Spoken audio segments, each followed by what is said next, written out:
사랑이 우리 가운데 충만하기를 소망합니다. 이제 우리 다 함께 평안으로 인사하겠습니다. 주님의 평안 여러분과 함께. 옆 사람과도 인사합니다. 부드럽고 따뜻한 사람이 됩시다. 겸손한 사람이 됩시다.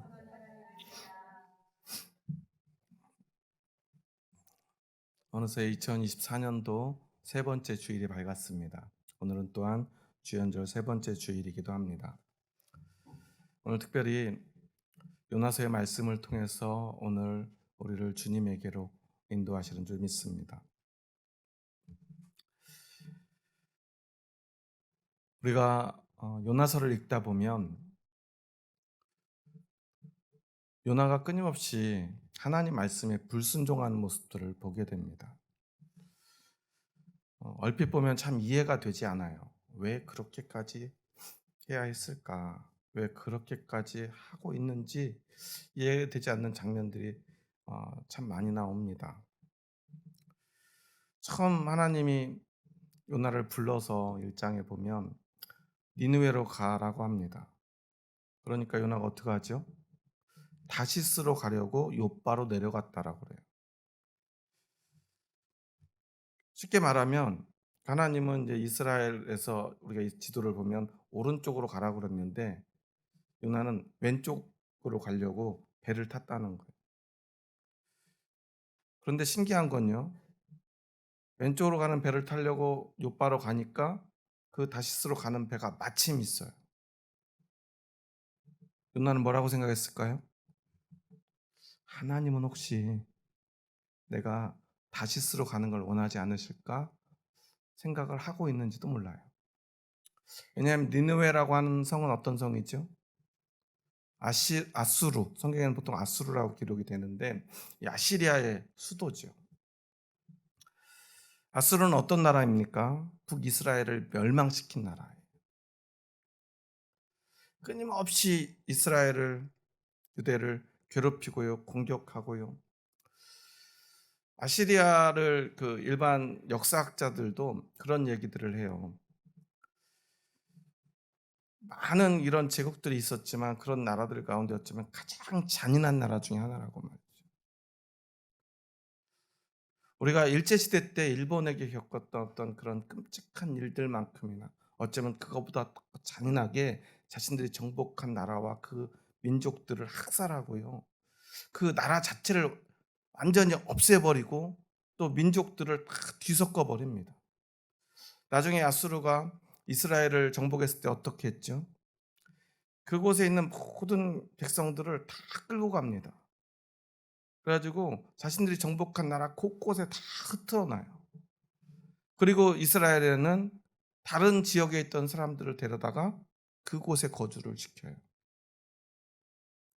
요즘 조금 시간이 지났지만 여전히 진행 중인 그 이스라엘과 팔레스타인의 그 싸움을 보면 이 팔레스타인이라고 하는 단어가 성경에는 뭐라고 기록이 되죠?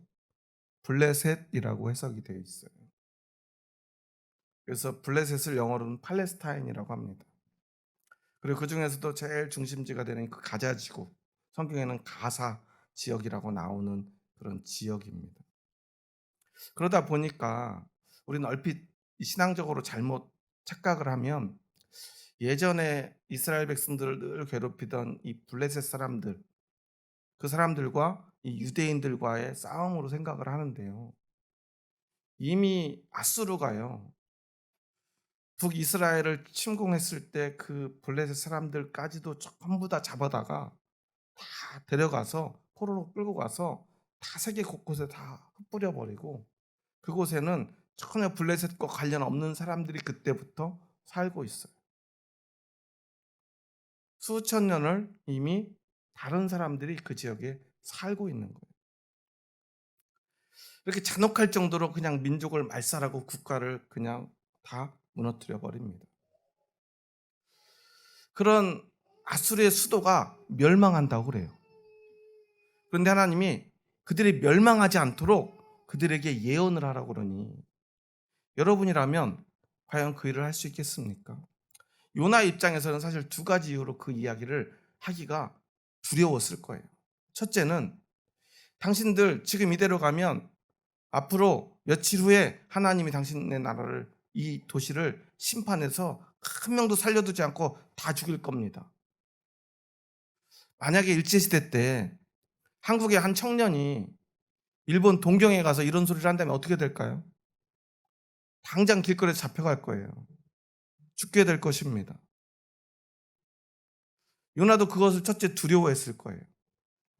그리고 요나서 전반을 읽어보면 또 하나 요나가 두려워한 것은, 혹시라도 그들이 회개라도 하는 날이면 노하기를 더디하시는 하나님, 긍휼이 많으시고 인자가 풍성하신 하나님이 그들을 용서하시면 어떻게 돼요?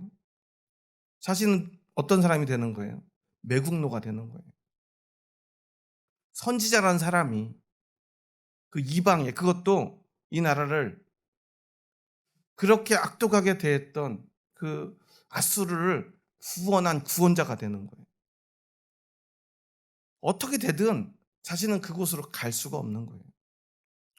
그 결연한 의지와 믿음이 1장에는 너무나 고스란히 드러나 있는데요. 다시스로 가는 배를 타자마자 그는 배 밑바닥 깊숙한 곳으로 들어가서 잠이 듭니다. 그때 풍랑이 오죠. 도저히 이제는 그 풍랑을 헤쳐나갈 방법이 없으니까 선장이 그 배에 있는 모든 사람들을 다 불러 모으는데 마지막으로 요나를 찾아내요. 당신 여기서 지금 자고 있을 때가 아닙니다. 당신도 당신의 신을 지금 부르라고 그를 깨워서 가판 위로 올립니다. 그곳에서 함께 기도하는데 도저히 안 되니까 선장이 제비뽑기를 합니다. 이 풍랑이 누구 때문인지. 요나가 뽑히죠. 그러니까 이게 어떻게 된 일이냐고 묻습니다. 그러니까 그 모든 자초지정을 그들에게 이야기합니다. 그런데 참 신기한 게 그곳에 함께 있던 사람들은 분명히 이방인들이었을 텐데요. 요나를 당장 잡아서 바다에 던지지 않아요. 그냥 최선을 다해서 어떻게든 요나도 살리고 배도 살리려고 애를 써봅니다. 그런데 오랜 배를 몰아본 선장의 경험으로 이건 도저히 이겨낼 수 없는 파도라는 느낌이 들어요. 그때야 비로소 요나에게 정말 미안한 마음으로 이야기를 합니다. 우리 힘으로 도저히 이 풍랑을 뚫고 나갈 수가 없어. 당신이 말한 대로 우리가 당신을 바다에 던질 수밖에 없을 것 같다고 말이죠. 요나는 그것에 동의를 합니다. 나를 들어서 바다에 던지라고 말이죠. 그렇게 요나를 던지고는 그 사람들은요, 자신들이 알지도 못하는 여호와 하나님께 제사를 드려요. 여호와 하나님이 너무나 두려웠기 때문입니다. 그런데 바다에 던져진 요나는 어떻게 되죠? 하나님이 예비한 물고기가 와서 그를 삼킵니다. 그리고 요나는 그곳에서 기도를 합니다. 그 기도는 얼마나 간절한지 몰라요. 자신을 바다에 던지라고 자신 있게 말하던 요나의 모습과는 너무나 달라요. 하나님 자신을 그 땅속 깊은 곳 같은, 이제 지옥 같은 곳에 떨어지고 죽을 수밖에 없는 자신을 구해 주신 것에 대해서 감사를 하고요. 이제는 하나님께 온전히 순종하겠노라 맹세를 하고 서원을 합니다. 참 이상하지 않습니까? 하나님이 명령한 그 명령을 지키지 않겠다고 결연히 자신의 목숨을 내던졌던 요나가 이제는 살려주셔서 너무 감사하고 하나님께 이제 결코 자신이 이제는 하나님 말씀 거부하지 않고 순종하겠다고 서원을 해요. 그냥 약속을 하는 게 아니라 서원을 해요. 서원을 지키지 않으면 어떻게 되죠? 목숨으로 대신 갚아야 되지 않습니까? 그러니까 하나님이 그를 이제는 육지에 토해내게 합니다. 그리고 다시 한번 하나님의 말씀이 임해요. 3장에 보면요. 그리고 이제 니느웨로 다시 가서 이제 내가 너에게 한 그 말을 그들에게 선포하라고 해요. 니느웨가 얼마나 큰지요. 그냥 쉬지 않고 걸어도 3일을 걸어야 되는 큰 성이었다고 그래요. 오늘 본문에 보면 그곳에 얼마나 많은 사람이 살고 있었습니까? 11절에 보면 뭐라고 말합니까? 니느웨에는 좌우를 분별하지 못하는 자가 몇 명이죠? 12만여 명이라고 합니다. 좌우를 분별하지 못하는 자라는 뜻은 뭐냐면요. 여기서 우리가 신앙이 없는 자라고 해석하는 분들도 있고요. 그냥 이 사람 심판받을 사람들이 12만여 명이다라고 생각하는 사람들도 있는데요. 이제 신명기에도 보면 이와 똑같은 표현이 나와요. 좌우를 분별하지 못하는 어린 아이들, 한 3, 4살 정도 되는 아무것도 모르는 아이들을 성경에서는 이렇게 좌우를 분별하지 못하는 자라고 표현을 합니다. 그럼 인구 구성으로 보자면 보통 그때 당시의 도시에 이렇게 좌우를 분별하지 못하는 자라고 표현되는 어린아이들의 비율은 한 5분의 1 정도라고 가정했을 때 이 성에는 적어도 60만 명 이상이 살고 있었을 거라는 거예요. 그런데 특별히 하나님이 왜 좌우를 분별하지 못하는 자가 12만여 명이나 있다라고 말합니까? 하나님이 그 아직 아무것도 모르는 그 어린아이들을 심판하시고 싶지 않은 그 마음을 말씀을 하신 거예요. 이렇게 많은 사람들이 살고 있는 그곳에 가서 담대하게 하나님의 말씀을 선포합니다. 당신들의 죄 때문에 이제 며칠이 지나면 다 멸망하게 될 거 하나님 심판하실 거야. 요나는 아마 목숨을 걸고 이야기했을 거예요. 어차피 이래 죽으나 저래 죽으나 죽는 건 마찬가지니까요. 한 번 다시 산 목숨이니까 하나님께 어차피 서원했겠다. 그는 이제는 담대하게 그냥 가서 외칩니다. 어차피 죽을 목숨 죽이면 나도 죽어야지 생각을 하고 외쳤던 것 같아요. 막 가서 큰 소리로 외칩니다. 저들이 나를 잡아 죽이겠지. 그런데 어떤 일이 벌어지죠? 놀라운 일이 벌어집니다. 그 얘기를 듣자마자 사람들이 회개를 하기 시작합니다.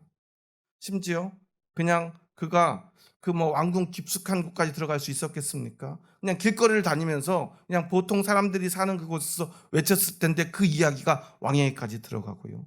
왕이 이제는 법으로 온 국민이 그냥 모든 아이들 심지어 동물들까지 전부 다 회개를 하도록 만듭니다. 온 성이 하나님 앞에 눈물로 회개하게 돼요.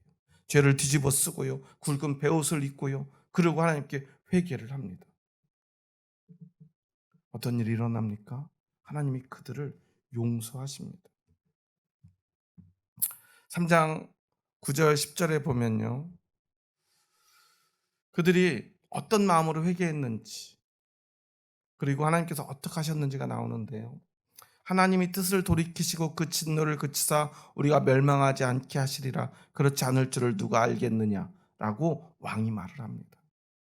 이렇게 우리가 정말 간절히 회개하면 우리를 심판하지 않을지 어떻게 알겠느냐. 그러니까 우리가 한번 어떻게든 이 심판을 면해보자 라고 간절히 회개했다는 거예요.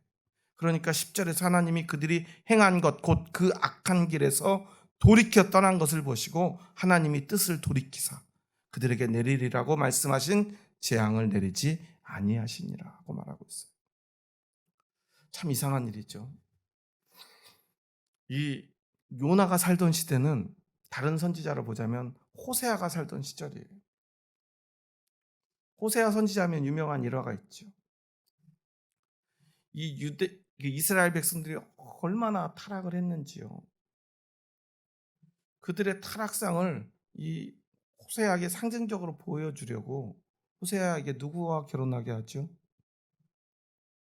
이제 우리로 말하면 이제 그냥 몸을 파는 여인과 결혼을 하게 해요. 이스라엘 백성들이 그와 같다는 거예요. 우상에게 자신의 영혼을 판 타락한 백성이 되어버렸다는 거예요.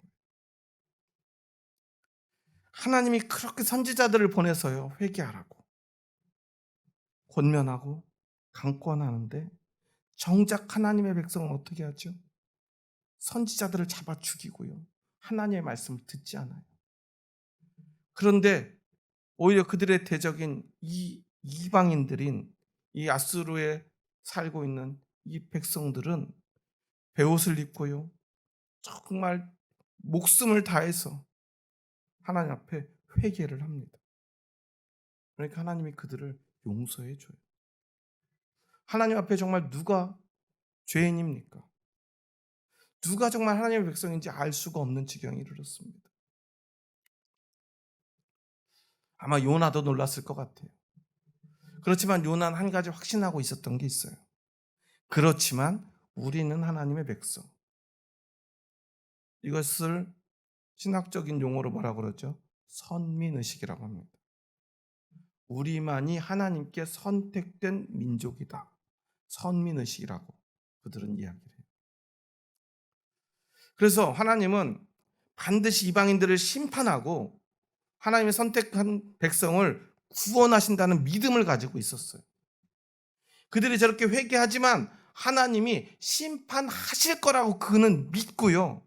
어떻게 하죠? 오늘 4장 1절에 보면요. 요나가 매우 싫어하고 성내며라고 여호와께 기도하여 이르되 하나님께 막 불평을 합니다. 내가 이럴 줄 알았습니다. 하나님이 진짜 이렇게 회개하면 용서 하실 줄 알았습니다. 하나님은 자비로우신 분, 은혜로우신 분, 노하기를 더디하시는 분이니까 내가 혹시라도 이럴까 봐 내가 걱정이 됐습니다. 그리고 이제는 재앙을 내리지 아니하시는 하나님이신 줄을 내가 알았음이니이다 하고서는 여호와께 말합니다. 이제 내 생명을 거두어 가소서. 사는 것보다 죽는 것이 내게 나음이니이다 라고 하나님께 막 때를 써요. 그러니까 하나님이 야 네가 나한테 성내는 게 정말 옳으냐? 라고 말해. 우리가 봐도 그러잖아요. 하나님의 백성은 정작 회개하지 않는데 이 니느웨에 있는 백성들은 모두가 심지어 가축까지도 다 회개를 합니다. 온 백성이 살아있는 생명이라면 모두가 한 마음으로 회개를 하는데 하나님이 어떻게 용서를 안 하실 수가 있겠습니까? 그런데요, 오늘 우리가 읽은 본문 바로 앞절 5절에 보면 요나는요 성읍에서 나가서 그 성읍 동쪽에 가서 자기를 위하여 초막을 짓고 그 성읍에 무슨 일이 일어나는가를 보려고 그 그늘 아래에 앉았다라고 기록되어 있어요. 무슨 말이죠? 그래도 심판해 주시겠지. 그런 마음으로 그가 거기에 앉아 있었어요. 그 마음을 누가 알아요? 하나님이 알아요. 그러니까 하나님이요. 박넝쿨을 예비해서 그냥 하룻밤 사이에 커다란 박넝쿨 잎으로 그 초막을 뒤덮어 줍니다. 동쪽에 앉아 있었는데 그 지역은요. 항상 동풍이 불어오는 곳입니다. 동쪽에서 불어오는 바람은 뜨겁고 마른 바람이에요. 그러니까 어때요? 그곳은 정말 가장 뜨거운 곳에 그가 앉아 있었어요. 멋 모르고 그냥 그곳에 자리를 잡은 거예요. 그런데 박넝쿨이 그것을 다 막아줘요. 뜨거운 바람도 뜨거운 햇볕도. 그런데 또 이번엔 벌레를 예비해서 그 박넝쿨을 하룻밤 만에 다 갉아먹어 버리게 합니다. 그러니까 요나가 어떻게 합니까? 그 햇볕이 얼마나 뜨거운지 그 정신이 혼미해질 정도였다고 오늘 8절에는 기록하고 있어요. 그러면서 또다시 스스로 죽기를 구해요. 스스로 죽는 걸 우리는 뭐라고 그러죠? 자살이라고 그러잖아요. 기독교에서 금하고 있는. 스스로 죽기를 구해요. 그러면서 하나님께 하나님 나를 죽여주세요 라고 기도를 합니다. 여러분 혹시 이런 기도 드려보신 적 있습니까? 참 우리가 신앙생활 하면서 우리 같은 보통 사람들도 평생에 잘 하지 않는 이런 이야기를 요나가 얼마나 많이 쏟아붓는지 몰라요. 요나서는 그렇게 길지도 않은 성경입니다. 근데 그 속에서요 정말 하나님께 불순종하지요. 하나님 원망하지요. 그리고 막 그 이방인들 그래도 그곳에 있는 수십만 명의 생명을 저주하죠. 그리고 이제는 나를 아예 자살까지 하나님 앞에 공개적으로 요청을 합니다. 그러니까 하나님이 9절 말씀에서 요나에게 이렇게 말을 하고 요나도 이렇게 대답을 하는데요. 한번 9절 말씀을 먼저 함께 읽겠습니다. 하나님이 요나에게 이르시되 내가 이 박넝쿨로 말미암아 성내는 것이 어찌 옳으냐 하시니 그가 대답하되 내가 성내어 죽기까지 할지라도 옳으니이다 하니라. 성내어 죽어도 옳대요. 그러니까 우리가 너무나 잘 알고 있는 10절과 11절 말씀을 우리에게 들려줍니다. 한 번 더 10절, 11절 말씀을 함께 읽겠습니다. 여호와께서 이르시되 내가 수고도 아니하였고 재배도 아니하였고 하룻밤에 났다가 하룻밤에 말라버린 이 박넝쿨을 아꼈거든. 하물며 이 큰 성읍 니느웨는 좌우를 분별하지 못하는 자가 12만여 명이요 가축도 많이 있나니 내가 어찌 아끼지 아니하겠느냐 하시니라. 여기서 제일 중요한 단어가 뭘까요? 바로 아낀다는 말이에요. 너는 이 박넝쿨을 아꼈니? 나는 이곳에 있는 그 어린 아무것도 모르는 갓난이가 그 30살밖에 되지 않고 아직 말도 제대로 못하는 아이들이 12만 명이다. 가축들 말하지도 못하고 자신들이 왜 죽어야 되는지 죄도 짓지 않은 가축들까지도 얼마나 많이 있는. 그리고도 수십만 명이 더 있는데 내가 어떻게 그 생명을 아끼지 않겠느냐. 분명히 요나는 율법을 배우면서 자란 사람일 거예요. 그러니 선지자로 부르셨겠죠. 율법을 잘 아는 사람이었을 거예요. 신앙이 정말 깊은 사람이었을 것입니다. 그러니 어때요? 하나님의 구원과 심판의 그 기준을 분명히 알고 있었을 거예요. 어떤 사람이 구원받습니까? 율법을 받고 율법을 지키는 사람들이. 율법도 없고 선택도 받지 못하고 율법을 더군다나 지키지 못하는 그들이 어떻게 구원을 받습니까? 그들은 오직 그것을 지켜나가고요. 그것을 지키는 것이 사명으로 여기며 살았던 사람들이에요. 지금도 유대인들은 마찬가지예요. 아직도 이 땅에 오신 메시아이신 예수님을 믿지 않고요. 오직 율법으로 그들이 구원받고 그들만이 구원받을 거라고 생각하는 것이 지금도 살아있는 유대인들입니다. 그런데요. 그들이 오늘도 가지고 있는 성경에는 분명히 하나님이 내가 어찌 아끼지 아니하겠느냐라고 이 이방인들을 향한 하나님의 마음을 성경에 기록하셨다는 거예요. 이 말씀이 오늘 우리에게 복음인 것입니다. 하나님이 오늘 우리를 이렇게 아끼신다는 사실이에요. 요나서를 보다 보면요. 이렇게 진행이 되다가 하나님이 딱 말씀하니까 요나가 어떻게 되었다라는 결론이 있어요, 없어요? 없죠. 더 이상 요나가 무엇을 하지 않은 거죠? 요나서는 무엇으로 계속 이어집니까? 요나의 불순종과 불평으로 이어지는 성경이에요. 무엇이 그친 것입니까? 불순종과 불순종이 여기에서 그쳐진 거예요. 왜 그랬을까를 생각해 보십시오. 우리가 기억해야 될 것이 있습니다. 요나서에서 진짜 구원받은 사람이 누구인가 하는 거예요. 여러분, 이 니느웨 성에 있는 사람들은 구원받았습니까?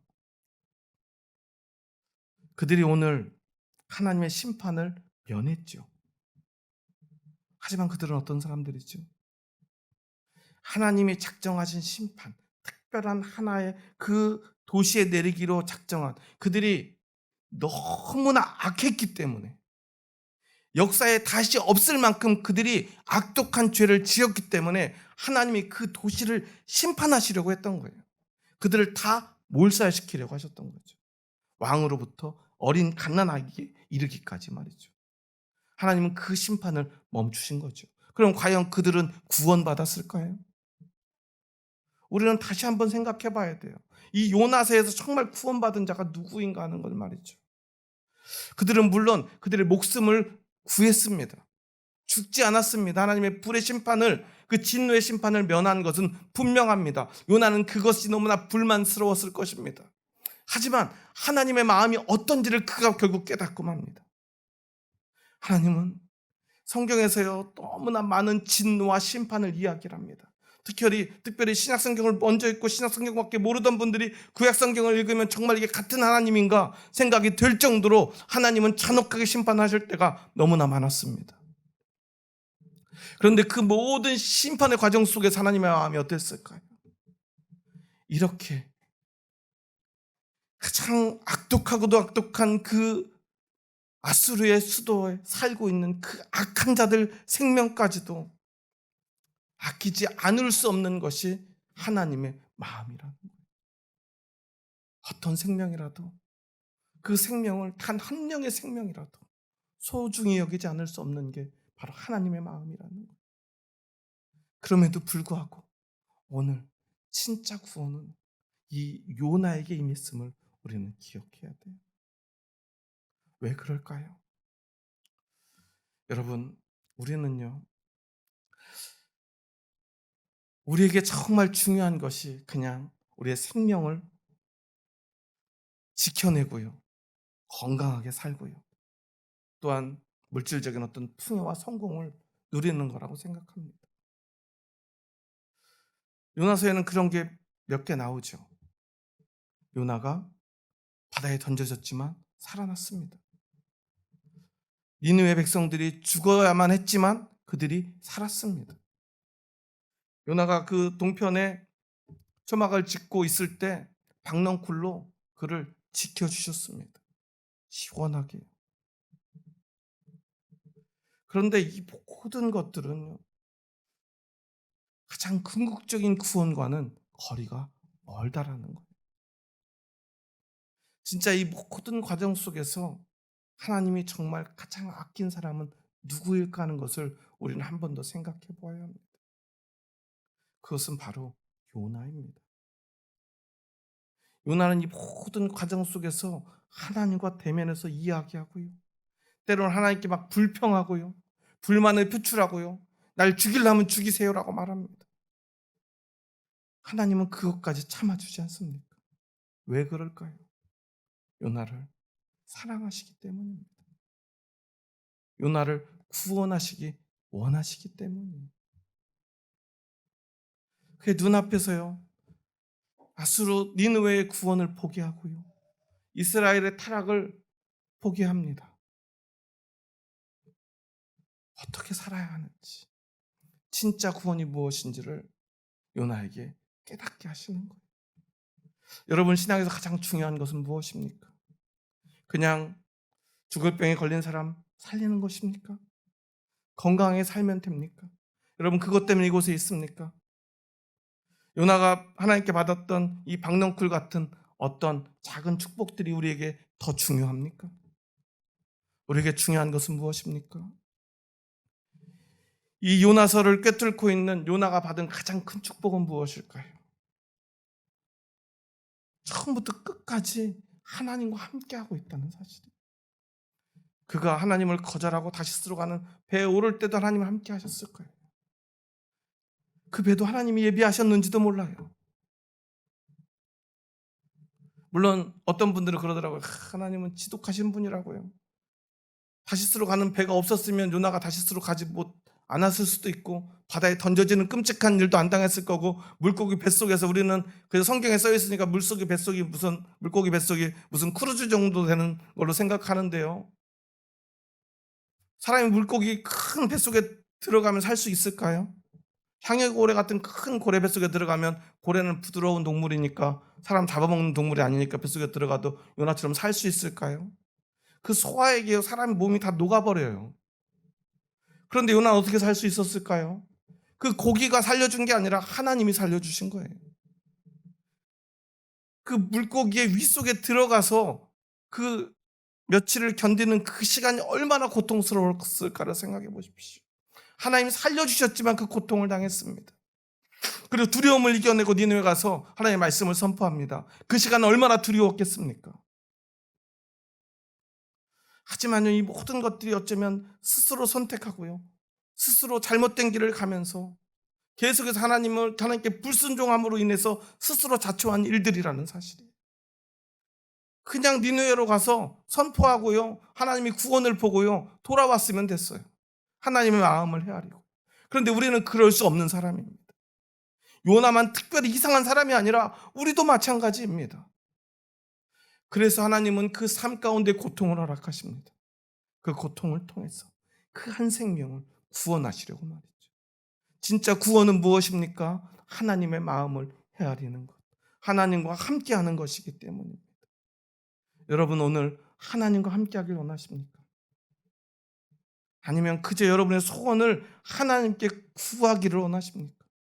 여러분이 정말로 붙들고 있는 신앙이 혹시 박넝쿨은 아닙니까?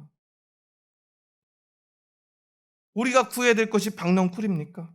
그저 목숨을 구걸하는 니느웨의 백성입니까? 우리는 하나님 자체를 구하는 사람들 아닙니까? 하나님의 백성이지 않습니까? 그렇다면 우리의 삶에 어떤 고통이 온다면 그 이유는 무엇이겠습니까? 그 고통 속에서 하나님이 우리에게 한 걸음 더 다가오시고요. 우리가 하나님께 한 걸음 더 나아가게 하기 위해서 하나님 우리의 마음을 한 번 더 헤아리시고요. 우리가 더 하나님의 마음을 한 번 더 헤아리게 하시리고 하나님이 그 고통을 허락하시는 것입니다. 그래서 요나에게도 다시스로 가는 배를 허락하셨던 것입니다. 고통을 통해서 하나님께 더 가까이 나오고 진짜 하나님의 마음이 무엇인지 조금 헤아렸으면 해서 말이죠. 그런데 과연 오늘 우리는 하나님의 마음을 헤아리고 있습니까? 저도요, 참 목회를 하면서 조금씩 하나님의 마음을 알아가는 것 같아요. 처음 제가 개척을 시작했을 때 얼마나 자신 있었는지 모릅니다. 저는 막 제가 개척하면 그냥 금방 교회가 부흥될 줄 알았어요. 부교육제 때 전도하면 그렇게 전도를 많이 했었거든요. 몇십 명, 몇백 명 정도 전도하는 건 쉽게 생각했었어요. 부목사로 있다 보니까 억울하더라고요. 개척해야 되겠다 생각을 하고 늘 기도를 하고요. 심지어 저는 부목사로 면접 보러 갈 때도 항상 가는 교회마다 개척시켜달라고 그랬어요. 몇 년 사역하고 나면 그다음에 개척을 좀 시켜달라고. 저는 개척하고 싶다. 늘 개척을 입에 달고 살았어요. 그런데 제가 원하는 대로 개척은 되지 않더라고요. 엄밀히 따지면 제가 개척을 했다기보다 저는 개척을 당한 쪽에 속해요. 교회에서 어려움이 있었고 어느 날 갑자기 교회에서 나오게 됐고 갈 곳이 없어 그냥 가정에서 예배드리는 것이 전부인 생활을 하다가 하나님이 자그마한 진짜 몇 평도 되지 않는 자그마한 사무실 하나를 주셔서 그냥 그곳에 정말 제 방에 걸어놨던 십자가를 걸고 그렇게 개척이 시작되었습니다. 하루하루 그 시간들이 얼마나 힘들었는지 모릅니다. 하나님이 원망스럽기도 했어요. 하나님, 저 하나님께 다 드렸잖아요. 하나님께 정말 최선을 다했잖아요. 그런데 아무리 전도해도요, 개척을 하고 전도하니까요, 그냥 기성 교회에서 전도하는 거랑 너무 다르더라고요. 처음에는요, 얼마나 열심히 더 했는지 몰라요. 일주일에 예배만 11번, 13번씩 드렸어요. 성경 공부까지 하면은 거의 20번씩 교회에서 예배와 모임을 했던 것 같아요. 쉬지 않고 사람들을 찾아다니고요. 그래도 사람들이 오지 않아요. 너무 교회가 작으니까요. 한 10년쯤 지나고 나니까 조금씩 깨닫게 됩니다. 하나님 왜 이렇게 교회를 세워주시지 않습니까? 그때 하나님 들려주신 음성이 이거예요. 내가 너를 세우고 있지 않니? 비로소 조금씩 하나님이 나에게 더 가까이 다가오는 것. 아니 내가 조금이라도 한 걸음 더 하나님께 나아가고 있음을, 그리고 그 한 걸음이 얼마나 힘들고 더딘지를 깨닫습니다. 그리고 작년에 제 아내가 갑작스럽게 제 곁을 떠났을 때 다시 하나님이 원망스러워요. 저는 그래도 이것이 하나님의 어떤 뜻이 있겠지, 하나님의 어떤 뜻일까를 정말 붙들고 몇 달을 기도하고 눈물로 하루하루를 보내는데요. 잠도 자지 못하고 정말 신경쇠약이 걸릴 정도인 상태에서 어떤 목사님 저한테 그런 얘기를 하더라고요. 목사님 왜 하나님 원망 안 해요? 그러더라고요. 그래서 하나님이 뭘 잘못해 내가 원망을 하고 저 하나님한테 원망하는 마음 없어요 그랬더니 목사님 지금 하나님이 원망스러운 거예요 그러는 거예요. 저도 제 마음을 몰랐어요. 제가 하나님이 원망스럽다는 사실을. 제 아내가 죽고도 그렇게 황망하게 떠나보내고도 하나님한테 원망하는 말을 한 번도 못했어요. 몇 달 동안을. 그 얘기를 듣고 와서 곰곰이 생각하다가 그날 밤에 처음으로 하나님 앞에 원망하는 말을 했어요. 하나님 어떻게 이럴 수가 있습니까? 그때 비로소 진실로 하나님의 손길이, 그 하나님의 품이 저에게 정말 가까이 있다는 사실을 비로소 느끼겠더라고요. 저는 그것을 억지로 억누르면서요, 괜찮다, 하나님의 뜻이 있겠지, 하나님 품에 갔으니까 괜찮아만 외치고 있었던 거예요. 그저 머리로 하는 신앙으로만 그저 그냥 하나님을 생각하고요, 이제까지 배운 대로만 하나님을 고백했습니다. 그냥 하나님 품에 안겨서 마음껏 울지 못했어요. 오히려 그 속에서도 감사하다고 외치고요, 찬양하고요, 기도했던 것 같습니다. 그래서 장례식의 모든 시간 속에서도 제가 어떻게든 이 하나님의 뜻을 헤아리고자 제가 직접 장례를 집례하면서 하나님의 말씀을 선포하지 않았습니까? 그 하나님의 사랑과 은혜를 말이죠. 근데 몇 달이 지나고서 비로소 하나님한테 정말 그 품에 안겨서 하나님을 마음껏 원망했던 것 같아요. 그러고 나니까요, 제가 비로소 하나님께 한 걸음 더 나아간 것 같은 마음이 들더라고요. 아, 내가 내 머리로 하나님을 고백할 것이 아니라 하나님 품에 한 번 더 안겨야겠구나. 비로소 생각합니다. 하나님 앞에 진실한 마음으로 우리의 마음의 전부를 맡겨드리고 그 품에 안길 수 있는 것만이 진짜 신앙임을 여러분 잊지 마시기 바랍니다. 우리가 머리로 하는 것, 그것이 진짜 신앙이 아닙니다. 그저 우리가 멋있는 사람, 좋은 사람 되는 것, 하나님이 그걸 원하시는 것이 아닙니다. 하나님과 가까운 사람, 하나님께 자신의 전부를 맡길 수 있는 사람, 어떻게 해서든 말이죠. 여러분, 그리고 요나서를 한번 읽어보십시오. 요나가 얼마나 하나님 앞에 간절한 사람인가를 우리는 알게 됩니다. 얼마나 하나님께 나아가고 하나님의 뜻을 헤아리고 싶고 하나님 뜻대로 살고 싶어하는 사람인가를 말이죠. 그 하나님의 마음을 헤아리고 나서야 비로소 그 품에 편하게 안겼다는 그 사실을 우리는 기억해야 됩니다. 그래서 더 이상요, 하나님의 이 마음을 그에게 말하고 나니까 더 이상 요나는 하나님께 불평하지 않았던 거예요.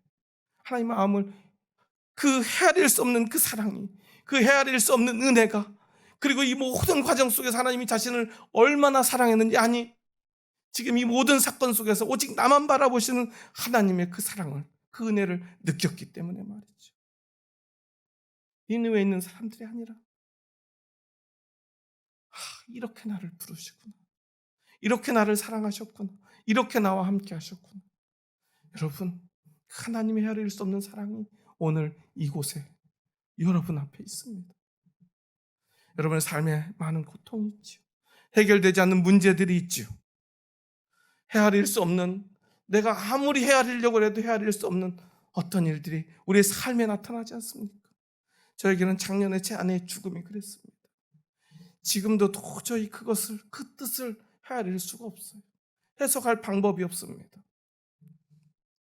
하지만 저는 믿음으로 하나님께 나아갑니다. 하나님이 살아계십니다. 그리고 제 아내를 그렇게 50년 동안 사랑하셨습니다. 그리고 그 속에서도 여전히 나와 함께 하심을, 그리고 제가 하나님 품에 안기기를 기다리고 계심을 말입니다. 여러분, 하나님은 머리로 믿는 게 아닙니다. 요나와 같이 하나님의 품에 안겨야 합니다. 여러분, 그런 용기가 있습니까? 그런 용기를 내셔야만 합니다. 그때 비로소 여러분은 하나님의 그 헤아릴 수 없는 은혜 가운데로 들어가시게 될 것입니다. 더 이상 어떤 세상의 조건이 필요 없음을 깨닫게 될 것입니다. 하나님 한 분이면 충분하다는 그 믿음의 고백을 비로소 들을 수 있게 될 것입니다. 여러분, 오늘 이 시간 저와 함께 그 믿음의 고백을 하나님께 드렸으면 좋겠습니다. 하나님 품에 안겼으면 좋겠습니다. 여러분의 삶에 어떤 문제가 있든, 여러분에게 아직 해결되지 않은 어떤 소원이 있든 말이죠, 그것은 그저 우리 인생의 그저 하나의 박넝쿨일 뿐입니다. 여러분에게는 하나님이 더 소중하지 않습니까? 여러분의 삶에, 여러분의 믿음에 정말 소중한 것은 하나님 한 분뿐이지 않습니까? 그 믿음을 회복하는 오늘 이 시간이 되기를 주님의 이름으로 축원합니다. 한번 옆 사람을 보면서 이렇게 한번 고백해 봤으면 좋겠습니다. 그리고 한 분뿐인 하나님께 우리의 마음을, 우리의 몸을, 그리고 우리의 영혼을 온전히 의탁하며 하나님의 품에 안기는 이 시간이 되었으면 좋겠습니다. 우리 한번 옆 사람 보면서 이렇게 한번 고백해 볼까요? 당신은 하나님께 가장 소중한 사람입니다. 박넝쿨 의지하지 말고 하나님 품에 안깁시다. 여러분, 작은 박넝쿨에 연연하는 신앙생활 되지 않았으면 좋겠습니다. 어떤 분들이 그런 얘기 하더라고요. 왜 나는 자꾸 기도가 안 이루어지는지 모르겠다. 맨날 박넝쿨만 구하니까요, 기도가 안 이루어지지요. 그건 진짜 기도가 아니기 때문입니다. 진짜 기도는요, 하나님을 구하는 것입니다. 하나님께 나를 드리는 것입니다. 여러분은 진짜 기도를 하시기 바랍니다. 박넝쿨 말고요, 하나님을 구하는 기도. 그 기도를 드리는 여러분, 여러분이 세상에서 하나님이 가장 소중하게 여기는 하나님의 보물입니다. 여러분, 이것을 잊지 마시기 바랍니다. 세상에 쓸데없는 보물들 구하느라 하나님의 보물인 여러분을 잃어버렸어요. 되겠습니까?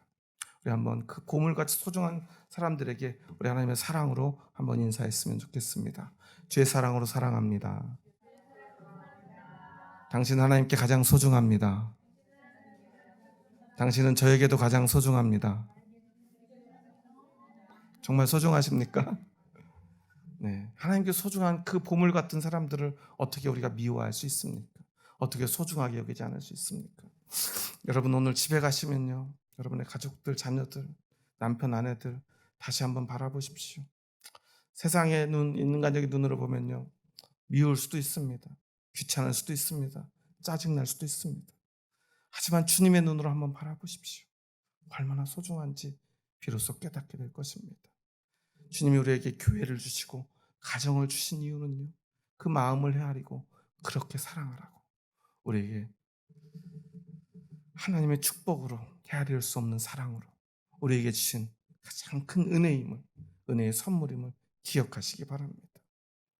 헤아릴 수 없는 하나님의 은혜가 오늘 저와 여러분에게 있습니다. 기도하시겠습니다. 하나님, 감사합니다. 저희 부족하고 연약한 자들을 사랑하셔서 저희들을 주님의 품으로 불러주시니 감사합니다. 우리는 세상에 많은 것들을 구하느라, 요나가 그렇게 아꼈던 박넝쿨들 붙드느라, 그것들 소중히 여기느라 하나님을 잊고 살아왔음을 고백합니다. 하나님의 품에 안기는 것조차 우리가 잊고 살진 않았는지 우리의 믿음을 돌아봅니다. 오늘 하나님이 니느웨 백성들조차 얼마나 아끼셨는지